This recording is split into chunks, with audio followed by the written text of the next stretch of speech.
Welcome back to Two Gals and a Glass Half Full. We are together. I'm so excited. It reminds me a little bit of our very first episode. And if you have not seen it, not even an episode, it was like a 3-minute clip. If you've not seen it, you have to go back. It was priceless. It was very fun. It's us in a hotel room at a conference. We're back in a hotel room at a course because, that's what we do as friends. It's easy to meet up because we both have to do continuing education, and so this is why not record a podcast at the same time. Absolutely. Yeah. So we're in November. It is our last episode on relationships, and Dr. Jess, I'm going to ask you what it's all about, but before we do that, what is in our glasses? And I'm going to say our glasses because we are together. So tonight we are both drinking some red wine. Because it's been a long day. We've been in class all day and it was great. It was really thought-provoking. We learned a ton, but we're kind of tired and just want to chill a little bit. And the best part about the wine is it was free. Absolutely. We're staying in an Embassy Suites. I had no idea. You get free breakfast, cooked to order, and free wine for a certain period of the evening. I mean, it was like a no-brainer. It's awesome. Yeah.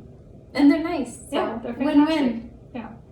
So anyway, what we're talking about today, it's the last week in relationships. And it's Thanksgiving has just passed. We've got Christmas coming up, going straight into New Year's. And so what better time of year than to talk about people staying with you or you staying with people. That could be friends, that could be family, but sharing common space and living quarters together. And so that's a huge part of relationships, most notably this time of year, but any time of year, really. So, Dr. Bobbie, have you overall had some experience in this realm? Oh, lots. Oh my goodness, it's been 3 years ago, it's crazy, 3 years, it goes by fast. I moved back in to help family, they helped me, I helped them. So I've been at home for 3 years and it has, I'm not gonna lie, it's been a little bit of a roller coaster. But absolutely, and then I've had people stay with me and everything like that, but right now I'm in a situation where I'm staying with family. Right. How about you? I'm in a situation where we've stayed with people in the past. We've had long-term guests come to stay with us for a multitude of different reasons. We are expecting guests. We just had guests. We're expecting guests for the holidays. We will be guests for the holidays. And so there's just always that dynamic of making sure that we're trying to be respectful, meet our immediate family's needs, but then also kind of blend the parties or groups together, because that's the whole point of staying together, is to have that time to share. And I think it's a little different if you are either staying or someone is staying with you for a short period of time. And I'd say a short period of time is 2 weeks or less, under a certain amount, and then a long period of time is multiple months. And I think those are two different situations.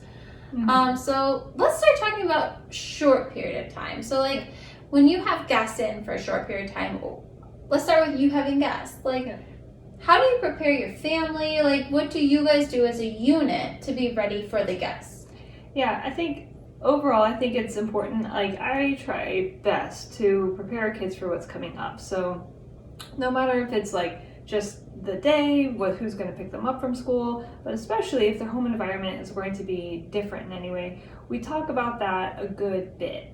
Of hey, so-and-so is going to come to stay with us. And then we always count it down for how many sleeps until they get here. So it might be 6 sleeps until they get here, 5 sleeps until they get here. Because right now that kind of, in my family, that makes the most sense with where my children's ages are.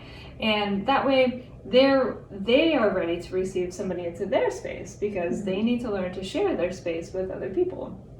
And then we also just overall want to consider, the other people or person's needs. And so there might be dietary needs. There might be needs of quiet times during the day. Maybe they need to sleep a little bit later in the morning than we sleep, or it might be, a rest in the afternoon. And so we try and kind of figure out what we always kind of have what are those must-haves for our family, what are the must-haves for another family, and then we kind of try and figure out our schedules around that. And so, we've got nap time. That's, I mean, it's not like the whole house has to be quiet, but, we don't want loud music blaring and all that kind of stuff. It's not party time. It's not party time. It's 2:30 in the afternoon. Like, our house goes quiet. Well, and I think, at least from my viewpoint, I think it's really important as a host to, like, kind of right away ask those awkward conversations of, like, do you have any dietary restrictions? What time do you like to get up? What time do you do this? And then also be honest, like, hey, my child naps at 2, so from 2 to 3, you don't need to be quiet, but we're not we're not being rambunctious. We're not doing this. Or, those are the times I won't be available to go out and show you different places around here. Right. I think that communication is key, because I think it makes it a lot smoother than when they get there. Absolutely. And all that should be done beforehand. And there's no there's no hurt feelings of like, our family, we are good to go in the morning. Like, you want to go do something, we are good. But we need to be essentially home by 2 because we need to wind down and then nap around 2:30. And then dinners out for us are not super fun. It's more work than is necessary. And so we prefer to not do dinners out. We'd rather do lunch. And so that's why I try and kind of work on that schedule of like, hey, like, what are your ideas of what you would like to do? Do you have plans? Is there something on your mind? And then we can kind of figure that out. And then it's not like morning of, there's expectations of like, oh, hey, I thought we would do this something. And then, it can easily just, people might be disappointed or get feelings hurt. And it's just not necessary if you communicate in advance. And I think it's important as a guest, when they ask, to be honest. And if there is something you really want to do, like, tell that to them. Now, absolutely. I also think, especially depending on the situation, if they have kids, older, things like that, like, if you're expecting someone to be out 12 hours a day chauffeuring you around, that might be a little unreasonable. Right. But if there's something you want to see while you're in town, like, you need to be honest with that. You need to be upfront. They're probably going to be happy to do that with you, but they just need a plan. They just need to know. Right. Yeah, and there's so many things that when you live in an area you don't do unless somebody comes to visit, and then you do it. And so I think that's totally fine, and that's what makes it fun to have the guests and visitors, and you change up your routine a little bit. But I also think like the dietary restrictions are really important to talk about, because if you're going to stay in somebody's home or somebody's staying with you, it can be a much more comfortable visit if there are strict restrictions, so that way like nobody's feelings get hurt. So if like everybody's eating dinner and you don't say anything, you just don't eat, I mean, that's fine, that's your choice. You do not have to disclose anything. It's just, it might feel like you don't like the food when really you just can't eat the food. And then they might feel bad that they weren't sensitive to that. And so in our family, we have very significant dietary restrictions. And so I always communicate in advance of like, hey, like, here's our family's needs. Like, you don't have to go buy the food. Like, we will buy it. But I just don't want you making a bunch of stuff that like we can't eat. Right. Or at least parts of our family can't eat. And that way it's like, it's out there in the open, and there's no way that you can misread this situation. Like, I always come packed with our own food. Like, there's, no matter where you are, there's a grocery store. So like, if we fly into an airport, typically we'll hit a grocery store right away. And then that way, there's a refrigerator wherever we're going. But I do think it's like, it just helps that party feel like they aren't awkward around you, and they're not like, oh, had I known, like, I easily could have changed up this menu. Right. So right. It's not, like, you don't have to say it in a way of like, my kid doesn't eat dairy, and therefore, you can just be super nice about it. Right, yeah. Well, and especially when your needs change. So, for example, I'm breastfeeding, and my little one can't have milk, and I normally can have dairy. I'm normally not on any type of restriction, and for the past 5 months, it's no spicy, bland, no milk, no type of dairy at all. And so for me, it's drastically changed. So when I'm going somewhere and they're asking, I'm going to be upfront about that because I don't want them wasting their time cooking a huge, great meal that I can't eat. And then I, feel bad. And it comes down to two things. Either I eat it and my child suffers, or I don't eat it, but I feel guilty and, maybe the person that made it feels bad. So. Right, yeah. And I mean, really, there really is no point in anybody not feeling good to like serve somebody else's emotional needs. Like, if you're not serving their needs, I mean, we all know that. It's just awkward in the moment, and then we make the split-second decision of, do I eat it, do I not? I've been there. I've made the decision to eat it, and then I paid the price, and I was like, I'm not doing that again. Like, I will just politely decline, thank you so much. That was on me, or maybe I did communicate this and you didn't listen. But no matter what, at this point, I'm like, nope, like, it's just not worth it. It's not worth it to, like, actually not physically feel good, just to avoid hurting somebody's feelings when really it's just communication. That's all it is. I think another important thing, and is like at night, like when you're ready to go to bed, like how to politely be like, hey, I'm exhausted. Like, I think I want to go to bed. Because some people are early risers, some people are night owls, and kind of working with that. Yeah. And again, I think it all just comes down to like setting those expectations of like I'm not going to be up till midnight. Like, it's just not going to happen. I'm going to be up early. So it's just, again, in advance, kind of saying, hey, like, here's our family's routine. Like, the boys normally go down about this time. We're not far behind because we're going to be up early with them. But y'all are welcome. Like, here's the remotes. Here's how to use them. Right. Like, don't worry about the lights. Just kind of in advance saying, like, here's how the evening's going to go. Because, again, like, I don't want to be, like, so tired the next day that now I'm suffering because, like, you're right. I'm trying to, like, keep up, but I really just want to take a nap because I was up too late, So, again, like, your circadian rhythm, all of our basic needs, right? Food, shelter, safety, sleep, all of that still can be met while you're visiting people or having people visit you. Okay. And you can be nice about it, and then it's a much better visit, So it's like, at this point, like, we're going to be staying with, my in-laws, and so because, we just, we talk with them all the time, and so, like, it's, hey, like, we're thinking about this as the menu. What about, like, do you think that would go well? And we go back and forth, and then we kind of settle on a menu before we even get there.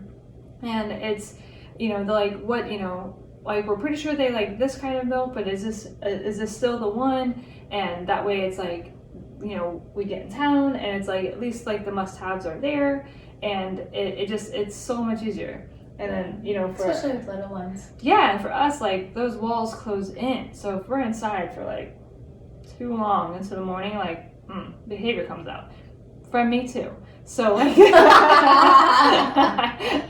Have you ever seen her not be able to play tennis or run? It's not good. It's not good. So it's like, here's, like... So in advance, I'll say, like, here's what I'm thinking that we can do during the day. So that way it's, like, and nobody has to come with us, but we have to go burn our energy. Right. And that way everybody's behavior stays good and it's stay good.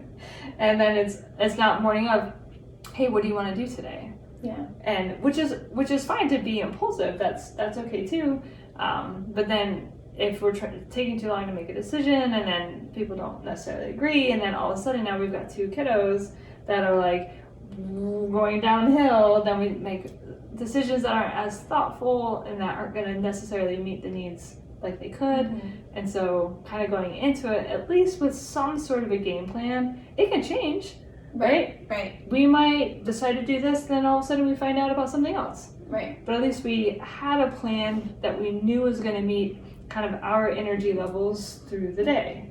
How we wake up during the day, we have our activities that are more like wake up activities, and then we get into these like higher level activities. And then we're going to kind of balance that out, and then we're going to come back down, we're going to have a nap, and then at evening time, same thing, and then come back down and go to bed. And so as long as we keep that rhythm for us having kids. I was gonna say, and this is specifically for kids, like it's different. Different if you have older kids or adults or no kids, is probably a little bit more flexible than. But overall, I'd say even us as adults, we do that. Like we get up, we have energy in the morning, we have our lunch, we plateau out.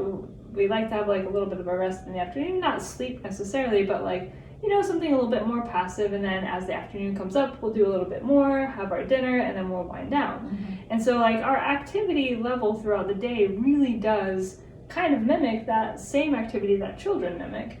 And that's what helps children wind down for a nap and wind down for bed. Mm-hmm. Same thing happens for us, how we take a rest in the afternoon just to kind of recover our energy. And then the same thing, and even like I said, a rest might just be like sit down, make a cup of tea, like just sit for a minute, just sometimes 10-15 minutes, especially in the afternoons. On a weekend I'll do that.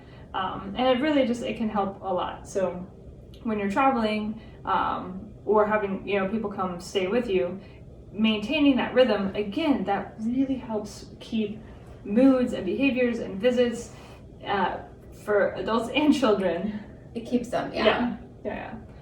So switching gears quickly to long term, because I have a lot of experience with long term. I've had a lot of family members stay with us for a long period of time, and I think it's different than the short visits. I think with long term, like everything needs to be laid out, and it needs to be very clear before they even step foot in the door that first day. And it needs to be from everything from expectations of both whoever not the guest, but wherever they're staying, the family they're staying with, those expectations of whether anything is going to be paid, what they're paying, whether it's rent, financials, right? Rent, utilities, things like that. Are they going to be contributing to that, and how much? And that needs to be written up out front. And I know a lot of people, oh, it's a family, I'm not going to write anything down. No, like write it down. Like put it on paper so everyone knows where it is. Just makes it more clear, so that way everybody's on the same page. You don't want that I don't know, I don't know if they expect any money. I'm not sure. Right. No one wants to be in that position. No. Or no one wants to be in the position where they have to ask for the money. So put it out there. Yeah. And what do you expect them to do? What are their chores? Because I fully feel that if I'm living at a place, there's going to be chores, especially if I'm not really paying rent, I need to contribute to the house, so what are your expectations? Where can I help, and what am I able to provide? Absolutely. Yeah. I think overall it's the same thing as far as meals, are we sharing meals together? Are we not sharing meals together? Groceries, who's getting groceries, who's not getting groceries, it can easily become, if you don't communicate, it can become kind of resentful pretty quickly, instead of hey, let's just put it out there, here's my expectations, what do you think? Do you have anything you'd like to add to that?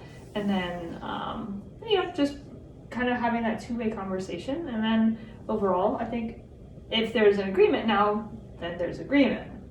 You can't just change the rules midstream. Right. You gotta, there's got to be, more conversation can be had, but it can't, just be oh, well, now all of a sudden we're going to do it this way because I said. Well, that's kind of not cool, right? Yeah. I think it's almost and we'll talk about, I'm excited going into next, we're going into goals, and one of your goals is financial, and where you sit down with your significant other or a mentor or someone that helps you keep on track. Each month you're reviewing. So that's something that you would do with a long-term resident is hey, just a check-in. Are we all good? Everybody still agree with this? It's not just one time and then 2 years later all of a sudden you expect them to pay more and you haven't asked them anything. So just that kind of communication, keeping it up. Communication is key. Yeah. And I think as long as everybody's respectful of the space and respectful of each other, of their time, of their input into the common space, right? So it's just something as easy as like, you know, not leaving stuff out all over the place, you know, Right. like Yeah. it's not somebody else's job to pick up after you, you know, so. Especially as an adult. Right, yeah. Like, I mean, I mean, if you're 5, maybe, but even then, like, you were trying to teach them to clean up. Even at 5, no, Right. you need to pick up your own stuff. Right.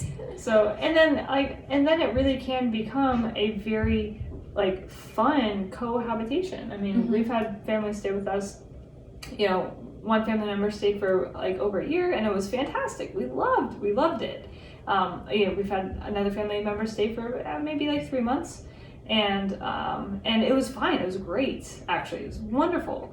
And it was, you know, because we communicated in advance, everything was on the same page, very respectful of each other's time. Like, it was very mutually beneficial, actually, which was awesome. I mean, for us having extra hands around, I'm like, With kids, absolutely. Right. Could never have too many hands when there's a kid. You can help me carry the groceries inside? Thanks. I appreciate that. So it can be like multi-generational households and things like that. They can be beautiful, and it's so good for like families, I think, to be close and be together. And it doesn't have to be something that's stressful or negative or anything like that. I think just open dialogue can, for the most part, as long as, again, from both sides, is Communication. open and respectful and kind, then it can be very healthy. So. Well, and we are planning something really fun for next year, and it has to go, if you've ever heard the Blue Zones, and one of the big things is keeping family members close and keeping a good relationship with significant others. And it's like, those are key players in a long, healthy, I think that's really important, not just a number.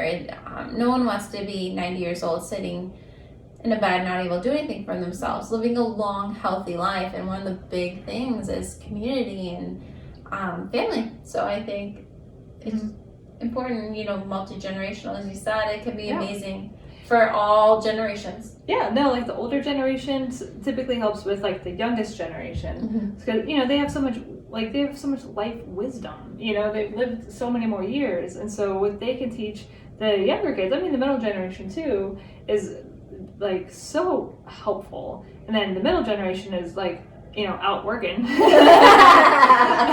And so like, for that older generation to be able to come in when the middle generation is so busy working, trying to make sure homework is done, bath is done, dinner's done, you know, you're checking the boxes, you know. And then that older generation comes in and they're just like, they just have this peace about them, you know, and they can just come in and spend that quality time and have that pause. And I mean, I remember this with my own grandmother, of like just the art of conversation. Like, I mean, we would sit down, she would, you know, pick me up from school if I had an orthodontic appointment, and like we'd go to the appointment, we'd come back to her house, and she would just like have this like tea and ginger snaps, and you know, she'd ask, okay, well, how was your day? Good? What does good mean? We don't answer with one word. Oh, she goes, I don't know. I wasn't there. I don't know what that means. And so she kind of really taught me how to like have conversation and go back and forth. And there was never a TV on or anything like that. And it was like, those are the types of memories that I have growing up that I'm really grateful I have those.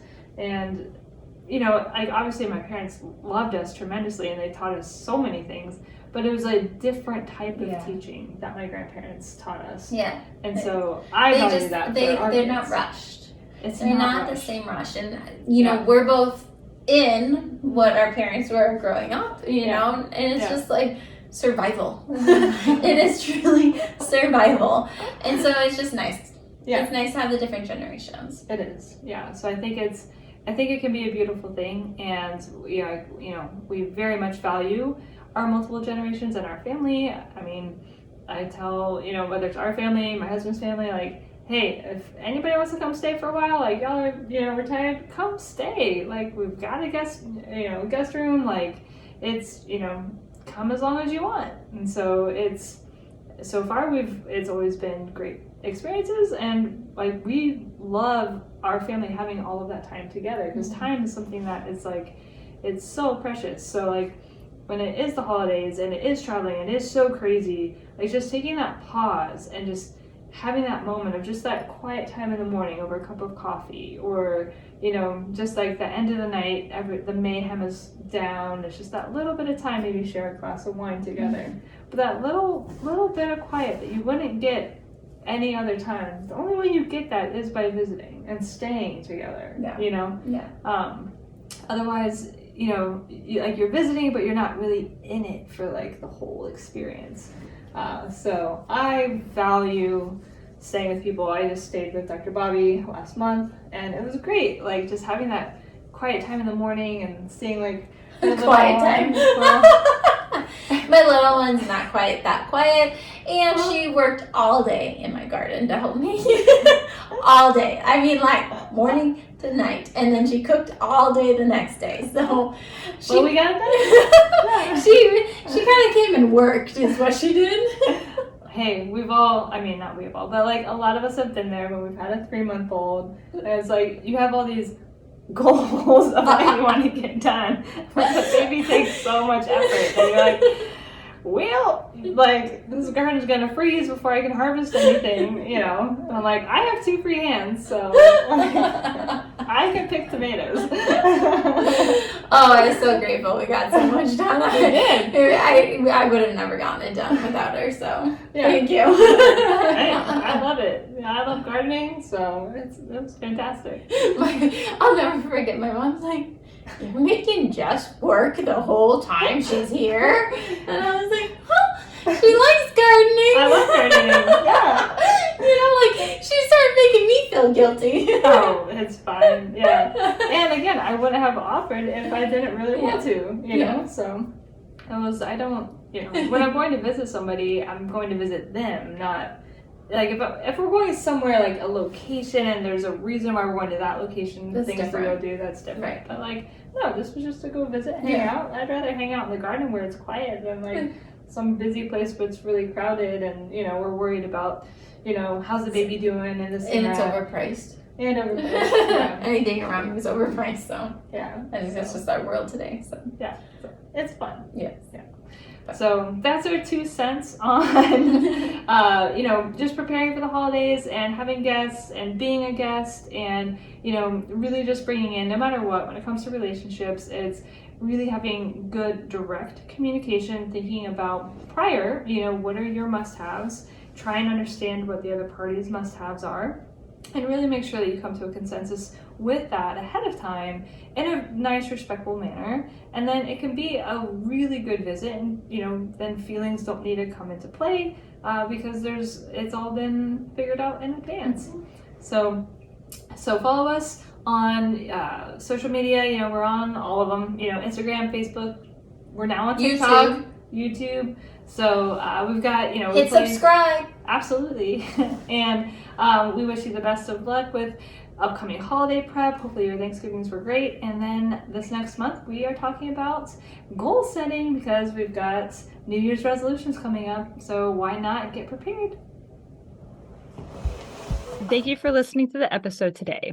If you would like to learn more about how 2 Gals can support you, then join our 2 Gals Insiders membership, which can be found at www.2-gals.com. Also, don't forget, follow us on social media. We're on Facebook as well as Instagram. Okay, everybody. Bye. Enjoy your week.